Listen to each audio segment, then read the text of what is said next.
Notre métier de chevalier de la plume nous envoie partout à la recherche des informations dont vous avez besoin, vous qui nous suivez tous les jours à travers les médias et à travers les réseaux sociaux, comme vous allez nous suivre sur Kinprox Télévision ainsi que sur le Peuple d'abord Télévision. Nous sommes ici au siège du Parti du Peuple pour la Reconstruction et la Démocratie où nous sommes venus rencontrer le secrétaire national adjoint en charge de la communication, je cite M. Aristote Ngarimé, avec qui nous allons décrypter l'actualité sociopolitique en République démocratique du Congo. Nous avons choisi quelques points importants à échanger avec lui. Nous allons parler notamment du bilan du président Félix Tshisekedi après 3 ans et demi de son mandat. Nous allons parler également de la démocratie sous Félix Tshisekedi parce qu'on constate quelques cas d'arrestation, etc. Il faut qu'on en parle. Nous parlerons de la situation des conflits armés dans l'Est de la République démocratique du Congo. On aimera savoir comment ces conflits sont-ils gérés par le gouvernement. Enfin, nous parlerons du Parti du Peuple pour la Reconstruction et la Démocratie, son état actuel, pourquoi pas, ses perspectives d'avenir. Mesdames, Messieurs, bonjour et bienvenue sur l'heure du Congo. Ensemble avec vous, nous allons recevoir Aristote Ngarimé. Bonjour et bienvenue à vous. Bonjour très chers journalistes pour cette invitation. C'est à moi de vous dire merci infiniment pour avoir accepté de venir dans notre siège. Soyez le bienvenu dans le bureau de la communication et médias du PPRD. À l'absence de mes collaborateurs, les titulaires du Mikitenge et autres, Jean-Sa Tuban, je suis là et j'ai une joie immense de vous recevoir afin de faire ces numéros avec vous. Et je me tiens à votre disposition pour répondre à toutes les questions, sans embâche. Très bien. La première question, c'est quoi l'état de santé actuel du PPRD? Le PPRD se porte bien. Il faut rappeler le PPRD, le parti cher à Joseph Kabila Kabange, président national, président honoraire de la République démocratique du Congo. C'est son parti politique. Le PPRD se porte bien. Le PPRD se régénère. Le PPRD se reprojette. Le PPRD se prépare. Le PPRD dans la logique de la reconquête du pouvoir. Je suis fort surpris de voir de plus en plus il y a des adhésions au PPRD, des jeunes gens comme nous autres. Il y a des adhésions massives au sein du PPRD. Donc le PPRD, ce n'est pas ceux qui sont partis. Le PPRD, ce ne sont pas les députés qui se sont désolidarisés de nous. Le PPRD, c'est la jeunesse que j'incarne. Le PPRD, c'est les femmes. C'est tous ceux qui sont restés militants, qui gardent la flamme du militantisme en eux. Donc nous, le PPRD est encore vivant. D'ailleurs, dans un futur proche, nous projetons notre congrès. Nous allons en effet organiser un congrès dans un futur proche pour définir les grandes lignes de la direction de notre parti politique. Donc merci pour cette invitation. Ne regrettez pas de n'avoir pas été un parti de masse ou un parti de terrain? Le PPRD, c'est un parti de masse. À notre arrivée ici, on sent que la situation paraît être un peu morose. Hein? Il n'y a plus de rassemblements comme on avait l'habitude de voir. Etc. Et alors que dans d'autres partis comme l'UDPS, quand même ils étaient dans l'opposition, on voyait. Il y a ce qu'on appelle les jeudis politiques ici, au siège.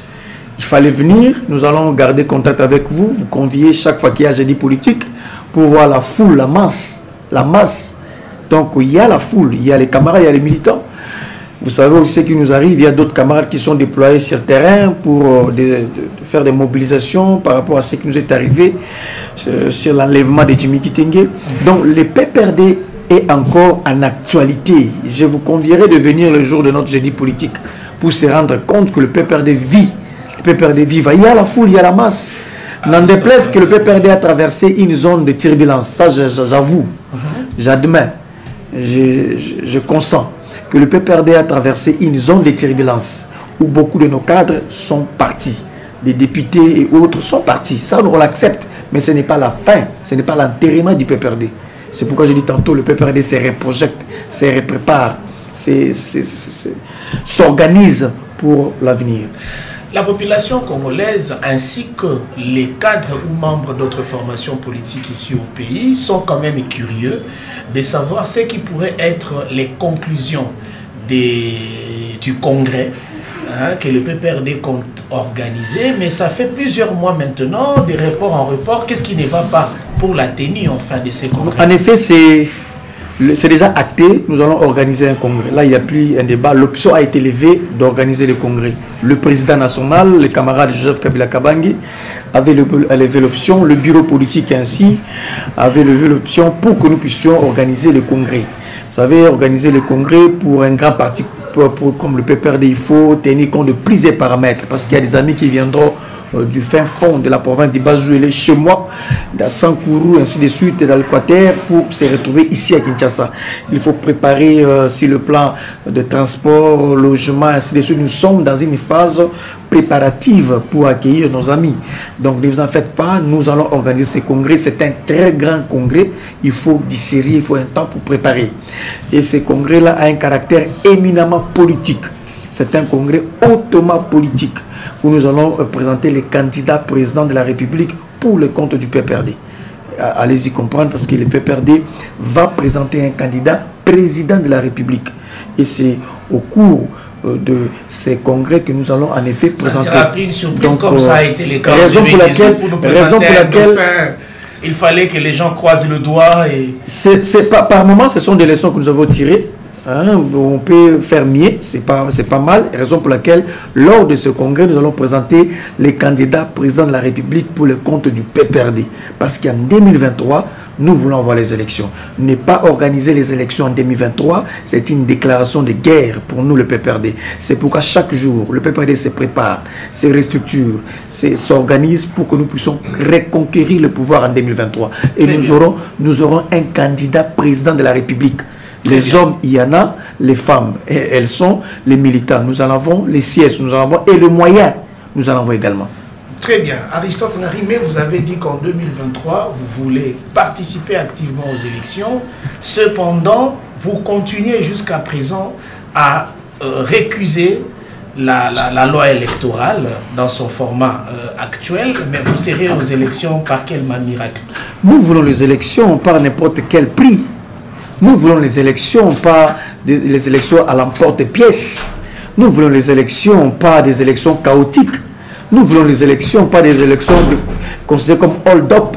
Nous voulons les élections, mais des élections transparentes, des élections organisées, des élections apaisées. C'est ce que nous voulons. Partout au monde, quand on cherche à organiser les élections, il faut en effet organiser les climats, entretenir les climats de sérénité, de confiance entre les acteurs, pour que nous puissions avoir des élections apaisées. C'est ça le problème. Nous nous sommes dit, et après réflexion, après plusieurs sources concordantes, nous nous sommes dit que nous ne pouvons pas aller aux élections à travers ces bureaux de la CENI. Le bureau qui a été contesté par les prélats, d'abord, pas nous les politiques, d'abord le prélat. L'Église catholique conteste ces bureaux. ECC conteste ces bureaux. D'abord le prélat, les gens qui parlent quotidiennement avec Dieu, ce sont des prêtres. Ils contestent ces bureaux. Hormis le prélat, il y a également les acteurs politiques majeurs. Moïse Katumbi conteste ces bureaux. Le PPRD conteste ces bureaux. Martin Fayulu conteste ces bureaux.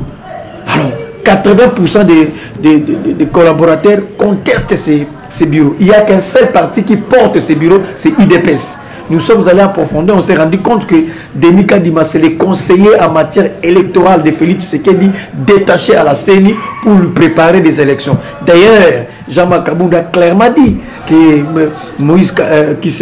Félix Tshisekedi préparait déjà avec Denis Kadima pour avoir 300 députés au niveau de l'Assemblée nationale. Nous nous sommes dit... C'est pas mauvais comme l'avoir pas par des voies démocratiques, mais l'avoir par des voies autres que les élections. C'est-à-dire que manipuler les élections, manipuler la CENI, imposer un président de la CENI pour en effet avoir 300 députés. Ça a été révélé par Jean-Marc Kabound. Nous ne devons pas aller comme des moutons de panurge, aller se laisser entre les mains de Félix Tshisekedi pour lui donner une légitimité. Non, nous voulons d'abord qu'on puisse tirer au clair la question relative au bureau de la CENI, parce que nous ne voulons pas de Denis Kadima. Ce n'est pas lui qui va organiser les élections. Je vous informe, c'est une prophétie. Retenez ce que je vous dis ici. Il y aura les élections dans ce pays, mais pas avec Denis Kadima à la tête. Il finira par partir. Donc, nous voulons les élections, pas Denis Kadima. Et de deux, nous voulons également qu'il y ait la Cour constitutionnelle neutre. Il y a eu des juges qu'on a renvoyés à la Cour, alors que leur mandat était encore... courait encore. Donc, il y a en fait, même pour nommer des juges, au niveau de la Cour constitutionnelle, il faut respecter la loi portant organisation et fonctionnement de la Cour constitutionnelle. Mais c'est Félix Tshisekedi n'a pas tenu compte de cette loi, il a nommé par rapport à ses emails et il a révoqué par rapport à ses emails. C'est extrêmement grave. Donc il a une cour entre ses mains. Où est Dieudonné Kalouba?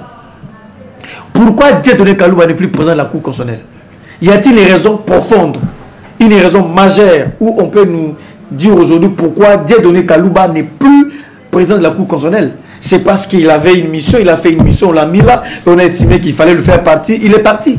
Donc la Cour constitutionnelle, nous voulons une cour naître, nous voulons une CENI, le bureau de la CENI également naître. Cela va donner un sentiment de confiance aux partenaires pour venir faire les élections. Aristote Sangari, mais vous n'oubliez pas quand même que la Cour constitutionnelle sous Joseph Kabila avait un président qui portait même le nom du chef de l'État, il s'appelait Kabange aussi.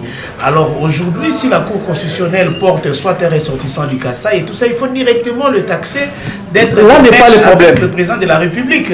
J'ai voulu. La vraie question que je voulais vous poser est celle de savoir, que dites-vous de ceux qui pensent qu'aujourd'hui, le PPRD devient le chantre du dialogue, du glissement, afin de se faire une santé financière lui permettant de participer activement aux élections. C'est pourquoi il évoque toutes ces raisons, constitution, CENI, etc. Aujourd'hui, travailler avec M. Félix Tshisekedi, revenir encore en alliance avec M. Félix Tshisekedi, c'est signer notre arrêt de mort. Tout acteur politique sérieux qui cherche à avoir une alliance politique avec M. Félix Tshisekedi, c'est signer son arrêt de mort. Comment ça? Nous ne pouvons plus faire une alliance avec Félix Tshisekedi, même pas travailler avec Félix Tshisekedi. Qui est celui-là que Félix Tshisekedi n'a pas décidé, n'a pas trahi? Et vous dites encore aujourd'hui, nous cherchons une alliance ou un dialogue avec Félix. Parce que permettez. D'abord, de un, Félix Tshisekedi a humilié Vital Kamerhe. C'était son allié très proche. Félix Tshisekedi savait que Kamerhe était candidat président de la République. Mais Kamerhe a abdiqué en faveur de ces derniers. Arrivé au sommet, il a humilié Vital Kamerhe, procès public. Si Kamerhe, lui, il pardonne à Félix Tshisekedi, la femme de Kamerhe, les enfants de Kamerhe, les frères de Kamerhe, la province de Kamerhe, la tribu de Kamerhe, ces gens ne vont jamais pardonner à Félix Tshisekedi. Mais c'était son allié.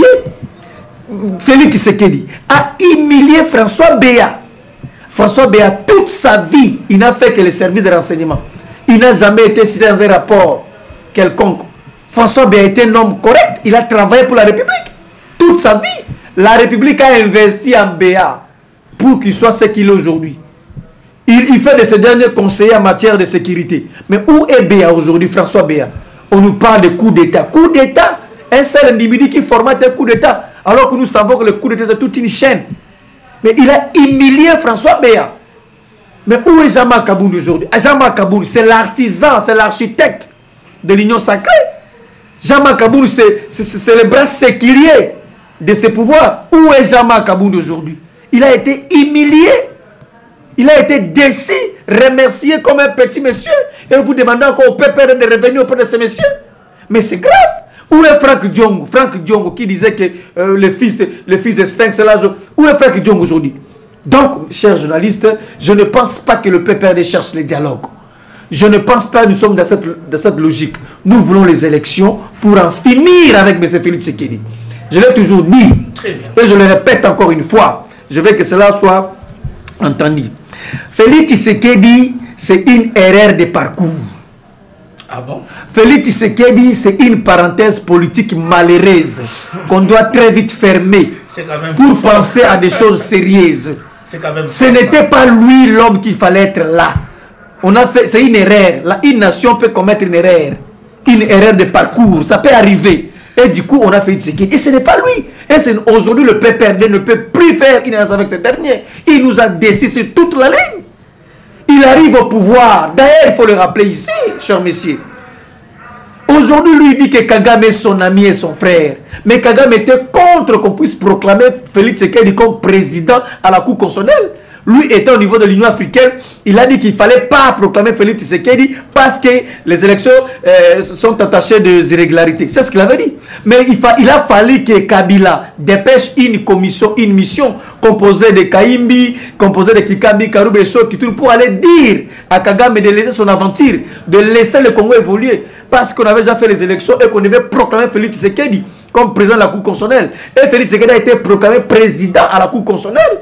Félix Tshisekedi arrive au sommet du pouvoir, il nous prêche une autre religion. Félix Tshisekedi prend une autre religion. C'est quoi cette religion? Kabila me bloque. Kabila me bloque. Kabila ne veut pas que je travaille. Kabila me bloque. Et il avance pour dire que Kagame, vous êtes mon ami et frère. Alors c'est celui qui était contre. Vous voulez encore revenir avec un monsieur comme ça, qui a trahi tout le monde? Donc, monsieur, le schéma de dialogue, ce n'est pas le PPRD. Le schéma de dialogue, nous n'en avons pas besoin. Nous voulons les élections. Très bien.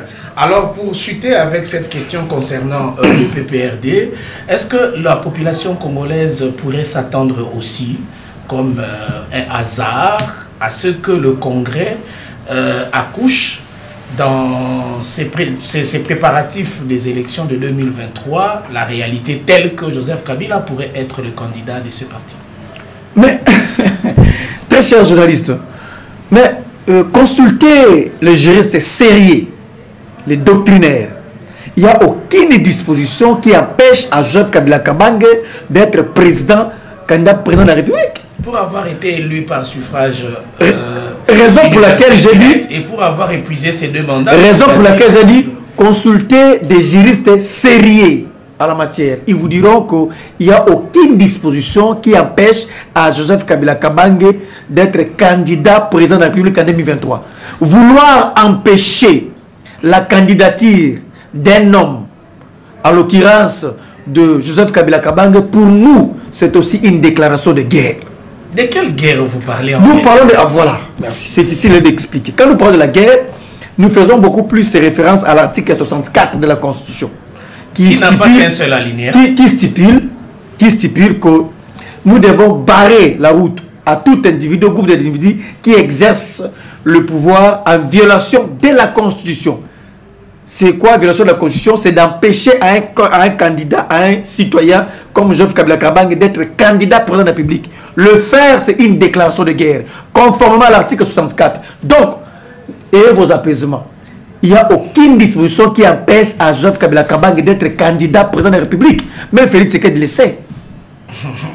Très bien, Aristote Ngari, mais nous passons à notre deuxième point de cette émission où nous allons parler de l'état de santé de la démocratie sous Félix Antoine Tshisekedi Tshilombo. Aujourd'hui, vous pensez que la démocratie sous l'état de droit est vraiment vivable ou vous avez un point de vue à émettre? La démocratie sous Félix Tshisekedi est totalement empoisonnée. La démocratie sous Félix Tshisekedi est assassinée. La démocratie est asphyxiée. La démocratie est dévaluée. La démocratie est oubliée. La démocratie n'est pas au centre de la gestion de Félix Tshisekedi. Est-ce que sous Joseph Kabila, la démocratie existait? La démocratie, il y avait la tolérance. En fait, quand on parle de la démocratie, il y a les attributs de la démocratie. Il y a les principes qui démontrent qu'il y a la démocratie. La liberté d'expression.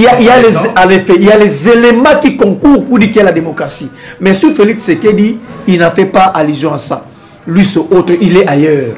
La démocratie n'existe. D'abord, je prends la tolérance. Mais le régime de l'IDP, c'est un régime intolérant. Vous avez des éléments à présenter? Mais l'IDP, au pouvoir, a insulté Kabila comme pas possible. Qui nous a appris, nous, les Congolais, que Kabila était rwandais? C'était Félix Tshisekedi de son père et l'IDPS. On nous disait que Kabila était rwandais. Ils chantaient même là dans leur siège, Azonga Rwanda. Est-ce que nous avions traduit Félix Tshisekedi ou son père en justice pour démontrer nous comment est-ce que Kabila est rwandais? Et ils nous ont dit encore une fois que toutes les entreprises ici au Congo appartenaient à la famille Kabila. Si on amenait Félix Tshisekedi à l'époque devant la justice, est-ce qu'il était à mesure de nous dire que toutes les entreprises ici de la RDC appartenaient à Kabila? Lui encore, Tshisekedi a dit que celui qui se rend vers chez Kabila, c'est comme un homme qui descend son pantalon. Fort comme style de figure. C'est grave. Est-ce qu'à l'époque, il pouvait démontrer devant les juges Donc, on avait accepté, on les avait laissés faire. Il y avait la liberté d'expression. On avait trouvé 4 ou 5 chaînes de télévision. Aujourd'hui, on compte une centaine, ainsi que des radios. Il y avait la liberté des partis politiques, multipartisme. Quand IDPS est arrivé au pouvoir, c'est l'intolérance. Intolérance. IDPS ne supporte pas la contradiction. IDPS ne supporte pas un débat contradictoire. IDPS cherche à taire tout le monde. Le cas le plus constant, le patent, c'est celui de Jimmy Kitenge. Vous savez comment est-ce qu'on a arrêté Jimmy Kitenge? Oui, il faut qu'on en parle d'ailleurs. Vous voyez, je ne sais même pas s'il est vivant. Donc, ce qui révèle à dire, l'état de la démocratie souffre d'une maladie qui s'appelle Tshisekedi Félix. Aristote Nari, mais où est Jimmy Kitenge? Jimmy Kitenge, à ce jour, nous ne savons pas où il est. À travers votre émission, je lance un appel vibrant. Si vous avez le corps de Jimmy Kitenge, rendez-nous ce corps-là pour que nous puissions faire le deuil. Si Jimmy Kitenge est mort, rendez-nous le corps de Jimmy Kitenge pour faire ne serait-ce que deuil. Parce que Jimmy Kitenge a une famille, a une femme, a des amis. S'il est mort, rendez-nous son corps. Jimmy Kitenge, nous voulons te plairer parce que si tu es mort, si tu serais mort, qu'on nous donne ton corps. Chers messieurs, c'est inadmissible. Jimmy Kitenge quitte chez lui le matin vers 8 h pour se rendre à une chaîne de télévision. Il arrive, il se voit entouré par 8 personnes lourdement armées, les agents de l'ANER. On lui plaque des cagoules, on lui jette dans une voiture pour l'amener en effet à l'ANER.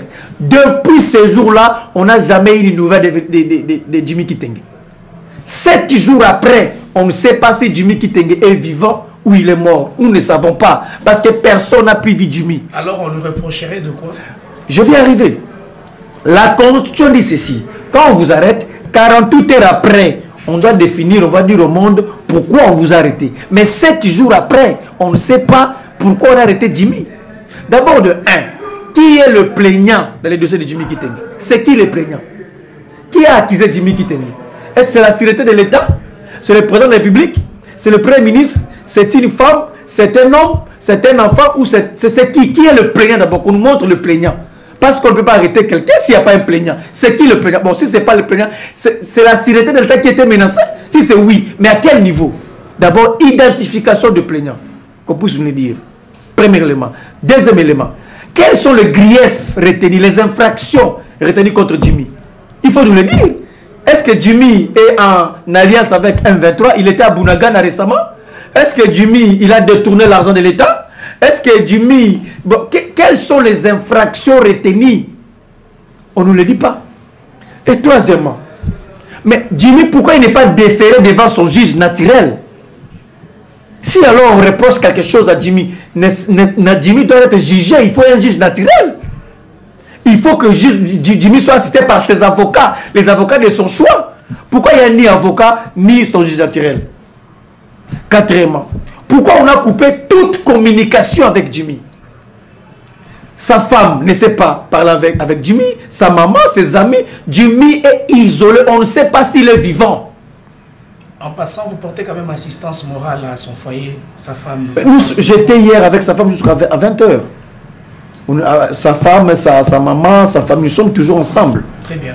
Donc, qu'on puisse nous dire, s'il est mort, si Jimmy est mort, qu'on nous rende, qu'on nous donne le corps de Jimmy pour faire le deuil. Il y a que... Mais c'est le paix qu'on demande. Alors, s'il est vivant, qu'on nous le présente et qu'il soit déféré devant son juge. D'aucuns pensent que toutes ces pratiques que vous déplorez aujourd'hui, c'est vous qui en êtes les géniteurs et que ceux qui vous ont succédé au pouvoir n'ont fait que copier de vous. Allons dans cette hypothèse-là. Allons dans cette hypothèse-là. Mais quand le président Félix Tshisekedi avait été candidat, il avait dit qu'il va fermer les cachots de l'ANER, non? Il a estimé, dans cette hypothèse-là, estimons que nous étions fautifs, et ainsi de suite, et écoutez, voilà, nous étions fautifs. Lui, il arrive, il dit, il va faire mieux que nous, il va fermer le cachot de l'ANER. Il est toujours au pouvoir. 4 ans après, il n'a pas fermé les cachots de l'ANER. Il fait encore pire que nous. Donc, ce n'était pas la personne habilitée pour nous remplacer. C'était une erreur de parcours. Ce n'était pas lui. Les cachots de l'ANER. Allez-y, vous allez voir ce qui se passe. Même moi qui vous parle ici. Ne soyez pas surpris si vous m'appelez le lendemain et que je ne vous réponds pas au téléphone et que vous apprenez à la nerf. Je suis sur la liste de celles et ceux qu'on doit arrêter à la nerf pour avoir écrit un livre sur les promesses de Félix Tshisekedi. 250 promesses de Félix Tshisekedi. Je suis sur la liste pour que je sois arrêté. De même les Papimba ou les Tchibènes et autres. Nous faisons très mal à travers notre communication à Félix Tshisekedi. Donc, et c'est où est la démocratie? Donc c'est grave. Oh là là. De Jimmy Kitenge à Jean-Marc Aboud, qui hier était président ad intérim du parti présidentiel, mais aussi vice-président de la Chambre basse de l'Assemblée nationale. Il n'y est plus, il est aussi sujet à des poursuites judiciaires. Comment vous analysez, comment vous comprenez cette démarche judiciaire sur Jean-Marc Aboud? D'abord, c'est un acteur politique congolais. D'abord, il faut ici de noter que c'est l'IDPS qui nous offre ces spectacles. Félix Tshisekedi est de l'IDPS. Jean-Marc Aboud était de l'IDPS. C'est les ressortissants, soit les anciens camarades du parti qui nous offrent ces spectacles. Ce n'est pas quelqu'un du PPRD, du IFCC, mais c'est IDPS. Ils étaient censés faire mieux que nous, ces deux camarades. Mais ce n'est pas le cas. Nous prenons acte qu'ils n'ont pas fait mieux que nous. Deuxièmement, Jean-Marc Aboud a tenu un discours politique. Jean-Marc Aboud, c'est un politique. Il s'est exprimé comme un politique. Ce qu'il l'a dit, il faut les reconsidérer dans un contexte politique. Jean-Marc Aboud a dit, étant président d'intérim de l'IDPS et vice-président de l'Assemblée nationale. Pensez-vous qu'il y a des choses vraies dans les déclarations? Je vais arriver. Il a dit qu'il y a des jets qui transportent des dollars vers le paradis fiscaux aux États-Unis, en France, et ainsi de suite. Des jets, c'est quand même très grave hein, pour un fils de Tshisekedi faire ça. Même son père ne serait pas d'accord. C'est très grave. Même à titre posthume, il sera condamné. Quand on a eu un père comme Tshisekedi, quand on a eu un père comme Tshisekedi, et arrivé au pouvoir faire ça, vous ne serez pas pardonné. Et on nous a révélé ça par Jean-Marc Aboud. C'est un discours politique. D'abord, de un, chers journalistes, qui ne le sait pas que Kadhafi avait financé les élections de Sarkozy en France? Sarkozy est allé en Libye chercher l'argent. Vous avez des preuves? Mais c'est là où je vais arriver. Il y a des choses qu'on peut l'expliquer politiquement, mais juridiquement, ça prendra du temps. Je vais arriver, c'est ça le problème.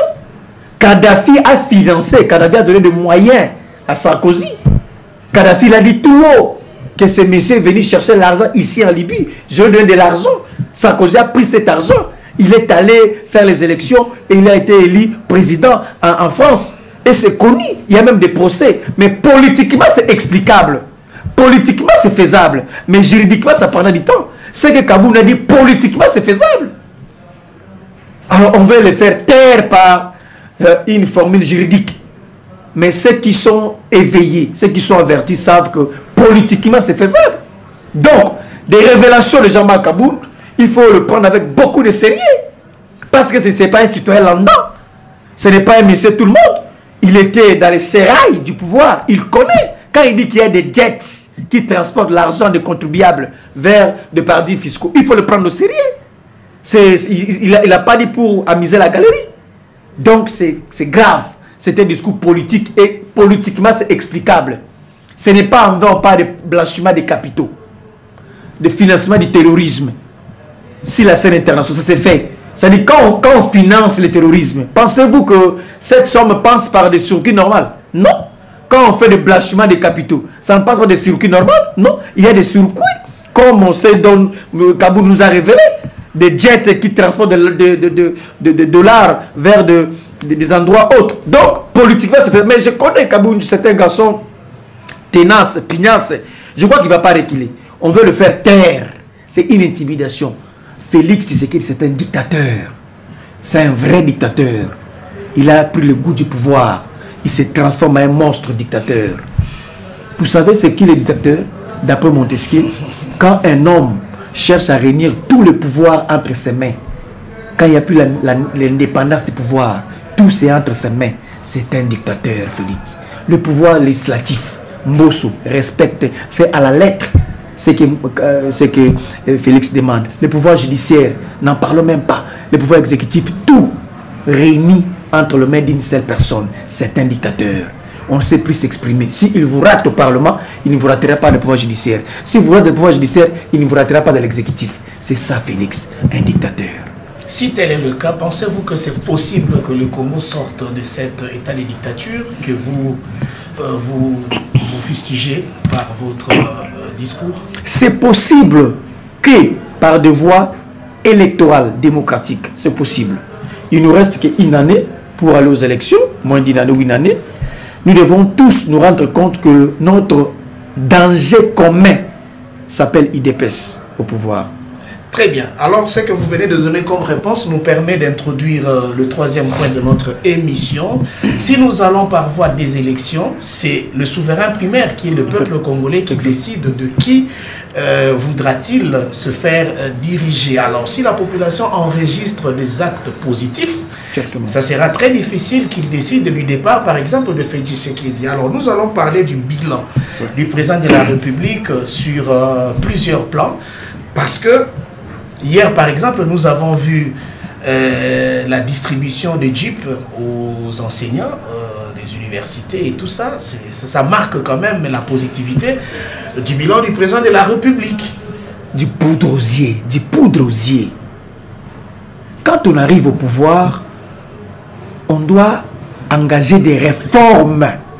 Ce sont des réformes qui garantissent la continuité ou une vie paisible des citoyens. Des réformes. Quelles sont les réformes faites sur le plan de l'enseignement supérieur universitaire? Des réformes d'abord. Ça n'a pas été le cas. Et puis ça, c'est moquer des professeurs. Un professeur émérite. Ce qui est important de faire, c'est d'améliorer son salaire. Parce que le salaire a un caractère alimentaire. Mais les salaires aussi, ça fait oui, social, hein? Je parle des salaires. Le salaire a un caractère pérenne, un caractère alimentaire. Quand un professeur émérite touche 1800 $, et qu'un pauvre conseiller à la présidence touche 6000 $, c'est le jour et la nuit. Donner des véhicules aux professeurs, c'est pas mal. Mais le plus important, chers messieurs, c'est faire des réformes. Quand on fait des réformes, on arrive à élever les salaires d'un professeur, par exemple à 5000 $, et que ces salaires-là soient permanents, c'est alors qu'on va sentir un changement. Mais avec un véhicule qui peut se brûler le lendemain, qui peut faire accident avec, c'est pas ça. Il faut le président de la République doit engager de réformes structurelles, pas des actions isolées, des véhicules, des bonbons, des biscuits, non, des réformes. On vit par rapport à des réformes, pas par rapport à des véhicules. Combien touche un professeur émérite à l'université? C'est 1600, 1800. Est-ce que c'est suffisant? Faisons des réformes. Très bien, Aristote, puisque nous parlons du bilan, alors, comment vous pouvez démontrer à la population congolaise que oui ou que c'est non, Félix Tshisekedi a réussi dans son mandat sur le plan du social des Congolais, par exemple? Félix Tshisekedi a échoué sur toute la ligne. Il a échoué. Le paix qu'on peut avoir comme intellectuel, c'est de dire que Félix Tshisekedi a échoué sur toute la ligne. Félix Tshisekedi arrive au pouvoir avec des promesses fallacieuses qu'il n'arrive pas à réaliser. J'ai réussi même à faire un livre qui fait aujourd'hui l'objet de mon arrestation. 250 promesses non réalisées de Félix Tshisekedi. Les livres des promesses de Félix Tshisekedi. J'ai écrit un livre, ce n'est pas de la blague. J'ai retenu la date, les liens et les minutes quand il le disait. J'ai noté combien de minutes qu'il disait. Je note des promesses fallacieuses qu'il n'a pas tenu. Il a échoué. Justement, ce n'est pas... Quand on va me convoquer à l'ANER, je vais brandir tous ces discours-là, les liés, les jours, ainsi que les minutes qu'il tenait ces discours-là. Donc c'est extrêmement grave. Félix Tshisekedi arrive au pouvoir, chers journalistes. Il dit que lui, Félix Tshisekedi, il va construire 5000 km de routes modernes en RDC. Il a tenu ici, au Congo Fleuve Hotel, lors d'une conférence. 5000 km de routes dans 5 ans. Consultez Félix Tshisekedi de l'IDPS. Combien de kilomètres de route ils ont construit? Pas encore 5 ans, on voit déjà la commun. Il a dit 5000. La RDC, ce n'est pas Kinshasa. Posez les gens de l'intérieur, le Congo profond, on vous dira 5000 km. Il a promis, livre des promesses. Félix Tshisekedi arrive au pouvoir, il dit, lui, Félix Tshisekedi, il va construire 10 000 km de chemin de fer. On a déjà vu le projet.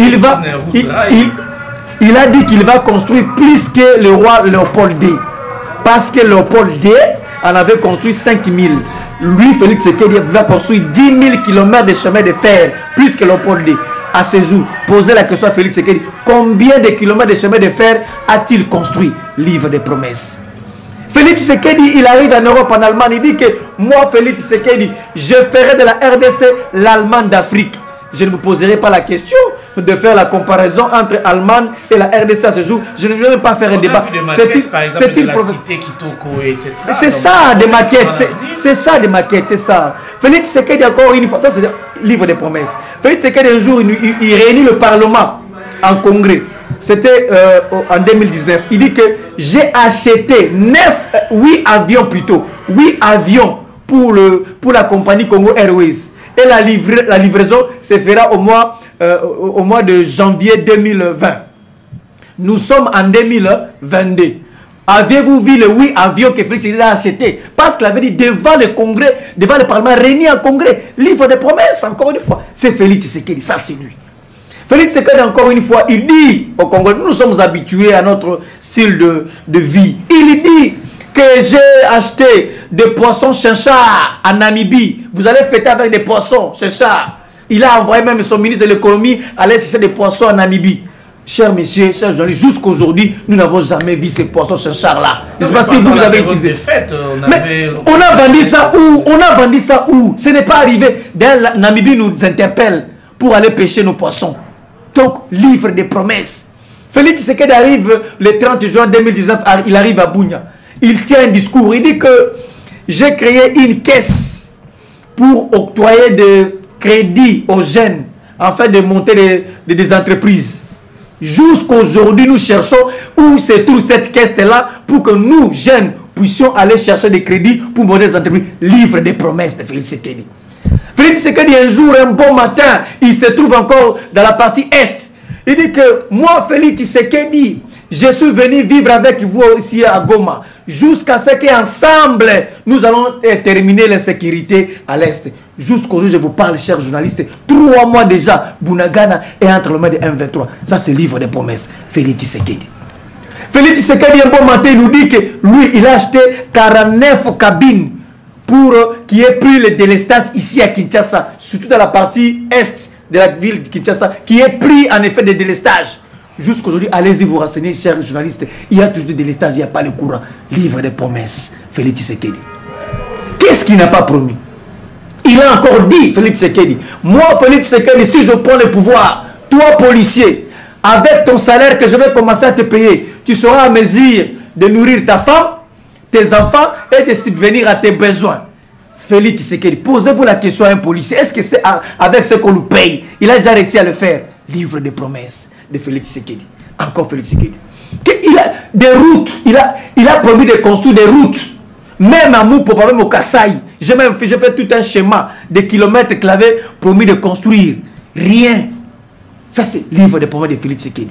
Qu'est-ce qu'il n'a pas fait? Avec les 1000 écoles que promettait le Premier ministre Matata sous Joseph Kabila, on n'avait toujours pas vu ces écoles-là, selon ce que les opposants d'hier, ceux du pouvoir d'aujourd'hui nous brandissent. Je vous donnerai une copie si possible.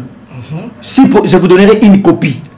Le nombre de tout ce que nous avons eu à construire comme école, province par province, j'en ai ici. Si eux aussi ils ont des listes comme ça qui nous le brandissent. Mais pour nous, ça, je prends d'abord par rapport à ma province, je suis de Bas-Ouélé, la province de Bas-Ouélé, c'est ça. On avait travaillé avec l'entreprise Caritas Congo. Bouta, on a construit école Bessosé, école Boutagar, école Combo, école Likoti. Ça, je n'invente pas, c'est moi. J'y vais de temps en temps. Il y a une liste. Chaque province, même votre province, je vais fouiller. On a construit des écoles. Depuis que Félix Tshisekedi est arrivé, combien des écoles, lui, il a déjà construit? On a vu la modernisation de Mokengeli, par exemple. Modernisation, moi je parlais construction. Je pensais construction. Donc ce qui revient à dire... Pensez-vous qu'en 2023, si élection il y aura, Félix Tshisekedi n'a pas de chance d'être réélu président de la République, partant de tout ce que vous démontrez tout à l'heure? Je ne vous réponds pas comme un politique. Permettez-moi de vous répondre comme un scientifique. Très bien. Si Félix Tshisekedi sera élu encore président dans ce pays, ça veut dire que nous ne sommes plus des humains. On n'a plus le conscient intellectuel. Ça veut dire que nous sommes amnésiques.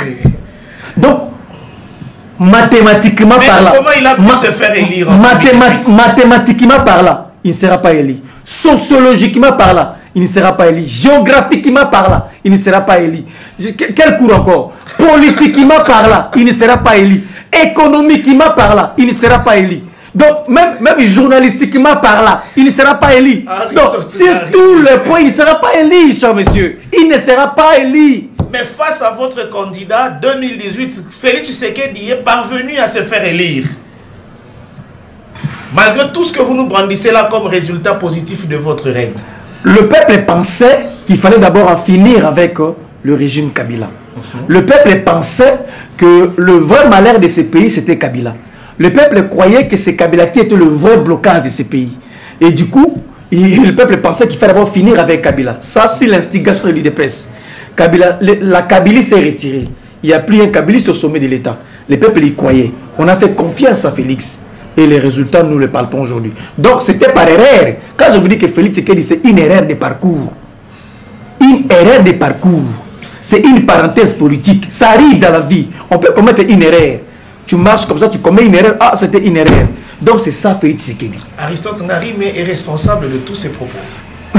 Mais j'engage mon département. Je suis chargé de la communication du PPRD Médias. Je vous dis que c'est une erreur de parcours. Ce n'était pas lui qu'il fallait être là. Il fallait laisser quelqu'un d'autre de président de la République. Il fallait que le peuple puisse voter quelqu'un d'autre. Je suis responsable des propos. Très bien. Et je ne crains surtout pas parce que je sais qu'après Jimmy Kitenge, la personne qu'on va arrêter, c'est Jean-Charles Tchouben, c'est Aristote Ngarime, c'est Papi Mbaou, c'est Nestor qui parle, c'est Jean-Pierre Bélès. Il y a toute une liste préétablie à l'ANER pour nous arrêter. On a commencé avec Jimmy et attendez-vous, il y a le suite. Aussi, ça se passe dans l'ANER. Comment tu as pu jeter l'œil là-bas pour savoir Et heureusement que le bon Dieu nous révèle aussi des choses là à l'ANER. Très bien. Nous abordons le dernier point de cette émission et nous sommes vraiment presque à la fin. Et là, nous allons parler de la situation sécuritaire dans l'Est de la RDC. J'aime en parler à toutes les émissions que nous organisons. Sinon, nos frères et sœurs de ce coin croiront qu'ils sont laissés à la merci du vent et du diable. Ce n'est pas intéressant. Tout à l'heure, vous avez dit que Bunagana est toujours entre les mains du M23. Exactement. Il y a 3 mois. Exactement. Alors que nous apprenons ça et là que un coup de force de FRDC a permis à ce que Bunagana soit libéré des mains des ennemis. Pourquoi cette contradiction? Ce n'est pas le cas. Nous avons des frères et sœurs à Bukavu et à Goma, ainsi de suite. On s'appelle de temps à autre. Il n'y a pas accès de la population à Bunagana. Les citoyens qui habitent les contrées, ils n'ont pas accès à Bunagana. Le territoire de Bunagana est sous contrôle de M23. Est-ce que ça fait la fête du FCC? Non, écoutez, non, ça entre dans l'actif négativement de l'actuel régime. Même pas. Quand Félix Tshisekedi est arrivé au pouvoir, Kabila lui a légué un pays avec 145 territoires.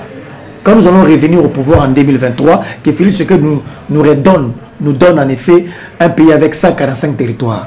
Ce n'est pas une joie qu'un des territoires soit sous l'occupation rwandaise. Ce n'est pas une joie. Mais en effet, il faut fétiger ici le manque de leadership de Félix Tshisekedi. Ce qui justifie que Bunagana soit entre les mains de M23. C'est en effet lui qui a très mal abordé cette question. Il a très mal géré cette question. Raison pour laquelle aujourd'hui Bunagana est entre les mains de M23. C'est lui le problème. Aujourd'hui, partout, on nous interpelle, on nous recommande de soutenir les FRDC. Nous les faisons. Mais dans aussi. les camps Kabila, on ne sent vraiment pas un engouement dans le cadre de soutien aux FRDC. Nous les faisons. Pas de déclarations, pas de marche de soutien, pas de tout ça. Ça a été fait d'ailleurs. Il y a un communiqué qui a été d'abord rendu public par le bureau politique du FCC ainsi que le PPRD. Il nous est arrivé aussi d'organiser une marche. Nous soutenons nos forces armées. Vous savez, cette armée a été mise en place par Kabila. C'est Kabila qui avait constitué cette armée. C'était à cause de sa capacité d'anciens militaires, il a réussi à fédérer d'autres forces armées pour aujourd'hui que nous puissions avoir une armée républicaine. Ça, au moins, le chef de l'État actuel l'a reconnu. Justement, donc nous continuons à soutenir nos forces armées. Nous voulons en effet à tout pour récupérer Bunagana parce que c'est pas une joie. C'est pas une joie. Vous savez, celui qui a traité Kagame de son frère et ami, c'est celui-là qui était le responsable. Il ne fallait pas aller très vite à besogne, embrasser Kagame, presque tout donner à ces derniers. Donc c'est ça le problème. Soulèvement populaire, manifestation anti-MONUSCO, ça vous dit quoi? Ça nous dit que c'est l'irresponsabilité de nos acteurs politiques, c'est l'irresponsabilité politique. Kabila était le premier à demander les retraits de la MONUSCO. Et vous le savez comme moi, qui a déjà un plan, un projet de retrait de la MONUSCO. Bahati le sait, parce qu'il est le président d'une institution. Il sait qu'il y a un projet de retrait de la MONUSCO. D'ailleurs, le Conseil des ministres a rendu public un communiqué contre rendu jusqu'à 2024. Il y a déjà un plan préétabli pour le retrait de la MONUSCO. Bahati le sait parce qu'il est président. Comment il arrive là-bas? Il tient un discours populiste pour dire nous voulons le départ de la MONUSCO, sans pour autant dire au peuple comment faire partir la MONUSCO. Il fallait dire au peuple, voilà, nous voulons que la MONUSCO puisse se retirer, voilà comment cette mission va se retirer. Vous lancez un discours sans pour autant encadrer et des conséquences sont néfastes. Il faut qu'il y ait quelqu'un qui puisse endosser cette responsabilité. N'ait été sa présence sur place, on ne parlerait pas des morts aujourd'hui, on ne parlerait pas de tout ce qu'on a connu, parce qu'il a tenu un discours populiste, oubliant qu'il y a déjà un plan de retrait, et ça c'est grave. Et Bahati le sait aussi, il sait qu'il y a une résolution, la résolution 25-26 du Conseil de sécurité, qui a prolongé la mission des Nations Unies en RC jusqu'au 31 décembre 2021. Il sait qu'il y a ça. Et il sait aussi qu'il y a un plan de retrait. Alors pourquoi aller faire un discours populiste sans pour autant encadrer la masse? Donc il y a eu des morts inutiles. C'est peut-être notre dernière question. D'aucuns pensent que Bahati Lukobo vient de démontrer à la face du monde son sens de leadership, car juste après un petit discours, une déclaration contre la MONUSCO, immédiatement la population de l'Est se soulève. Donc l'Est appartient à Bahati. Moi je crois que c'est irresponsable. Et les morts alors appartiennent à qui? Parce qu'il y a eu soulèvement. Et les morts, parce qu'on en compte 5, 6, 10 morts alors. C'est peut-être les prix à payer pour enfin... Je ne pense pas qu'on a... Je ne pense plus qu'on doit encore parler de morts. On a assez perdu. Plus de 10 millions de morts. Je ne pense plus qu'il faut encore rajouter. Je crois plutôt qu'on doit économiser. Très bien. Donc ce qu'il a fait, c'est... Moi, à mon humble avis, je désapprouve. Il a fallu expliquer à la population de Grand Kivu qu'il existe un plan de retrait de la MONUSCO. Il faut aussi qu'il puisse dire au peuple qu'il y avait une résolution du Conseil de sécurité sur la MONUSCO. Ça, il n'a pas dit. Très bien. Nous sommes vraiment à la fin de cette émission, mais comme vous le savez, nous avons une coutume de clôture, laquelle nous n'allons pas oublier aujourd'hui. Ce que nous allons présenter 3 personnalités à notre invité et il devra s'adresser à elle. Vous savez, ça peut être un conseil, une reproche, ça peut être un point de vue à émettre. Tout engage Aristote Ngarime. Alors, la première personnalité à qui notre invité va s'adresser, c'est bel et bien l'ancien ministre de la Communication et Médias, le plus connu d'ailleurs, hein, je cite Lambert Mende Omalanga. Aristote. Lambert Mende Omalanga. Je vous dirais que tout dans la vie, ce n'est pas du théâtre. Vous voyez, tout dans la vie n'est pas du théâtre. Vous avez été un fervent défenseur de Joseph Kabila Kabange. Vous avez joué un rôle. Vous ne devez plus continuer à jouer de tels rôles pour induire les chefs en erreur. Vous induisez Félix en erreur. Tout n'est pas théâtre. Observez votre âge. Pensez à votre retraite. Soyez un modèle. Calmez-vous un peu. Tout n'est pas théâtre en Belmende. Ce que vous avez fait en étant proche de Kabila. Et aujourd'hui, je vous vois désolidariser de Kabila. Commencez à attaquer les camps Kabila. Tout n'est pas du théâtre, s'il vous plaît. Très bien. Notre invité a fini de s'adresser à Lambert Mende Omalanga. Nous lui proposons la deuxième personne, Aristote Ngarime. Il s'agit du Premier ministre Sama Lukonde. Le Premier ministre Sama Lukonde, vous êtes le Premier ministre le plus faible de notre République. Vous êtes le Premier ministre protocolaire. Vous n'avez pas la majorité parlementaire. Votre parti politique a combien de députés? Vous n'en avez pas. Vous êtes un Premier ministre protocolaire. On ne vous respecte pas. les ministres. Il y a des ministres plus forts que vous. Et il y a des députés. Vous n'êtes là que pour jouer un rôle. Sama Lukonde, pourquoi d'ailleurs les Congolais ne voient même pas votre cortège? C'est difficile de voir votre cortège passer. On n'a jamais vu votre cortège comme un premier ministre sur le terrain, en train de faire des actions, descendre sur le terrain. Sama Lukonde. Moi, même votre cortège, on ne voit pas. Donc vous êtes inexistant. Vous n'avez rien apporté. Qu'est-ce qu'on a retenu de Sama Lukonde? Qu'est-ce qu'on a retenu comme réforme majeure que vous avez fait? Je pensais qu'avoir moins de 50 ans était une raison pour faire mieux que celui qui en a 75 et Lukamba, ou 80. Mais ce n'est pas le cas. Démissionner. Merci beaucoup. Et la toute dernière personne à qui nous vous demandons de vous adresser, c'est bel et bien le secrétaire général de l'UDPS, parti présidentiel, je cite, Augustin Kabouya. Augustin Kabouya de l'UDPS. Moi, je peux simplement dire à Augustin Kabouya, je vois qu'il a le courage de faire la politique. Il s'intéresse à la politique. Kabouya s'intéresse à la politique jusqu'à devenir secrétaire général d'un parti politique. Il n'est pas tard de prendre son inscription à l'université, soit à la faculté des droits, soit à la faculté des sciences sociales, politiques et administratives, parce qu'il y a certains principes élémentaires qu'il faut intérioriser. Vous voyez, j'ai été choqué une fois quand il disait que nous allons retirer les mandats à Jean-Marc Kabound. À son niveau, il ne peut plus faire de telles confusions. Quand Jean-Marc Kabound a été radié par son parti politique, il conserve son siège à l'Assemblée nationale. Et le CG dit, nous allons retirer. Donc, il a le courage là de faire la politique. Je le vois tantôt, hein, il a ce courage-là, il a envie de faire la politique, Kabouya. Il veut le faire. Mais il peut faire comme moi, prendre l'inscription à la faculté des droits ou à la faculté des sciences politiques, hein, dans l'optique d'avoir quelque chose encore en lui. Vous savez, le courage, ça ne suffit pas. Hein, quand on a le courage et on n'a pas la compétence, c'est suicidaire. C'est ce que tu fais. Ce que tu fais, c'est du suicide politique, Kabound. Suicide, Kabouya plutôt. Vous avez été nombreux à suivre ce numéro de l'heure du Congo. Pour rappel, nous avions reçu Aristote Ngarime, qui est secrétaire national adjoint en charge de la communication pour le compte du Parti du Peuple pour la démocratie et la reconstruction. Disons pour la reconstruction et la démocratie, PPRD en sigle. Parti cher au sénateur à vie, Joseph Kabila Kabange. Nous sommes venus rencontrer notre invité ici au bureau de la communication au siège du PPRD à Kinshasa, Gombe. Mesdames, messieurs, merci à vous d'avoir suivi. Merci à ceux qui nous ont aidés techniquement à réaliser l'émission. Je vois derrière la caméra Kiko Yosa et mon assistant Enoch Zoé. Nous avions aussi l'assistance de Papi Mbaou, qui est aussi un des communicateurs du PPRD. Et enfin, nous disons merci à vous, Aristote Ngarime, pour avoir accepté notre invitation et pour vous avoir livré sur ce plateau de l'heure du Congo. Nous mettons un terme à l'émission et nous nous disons bye bye.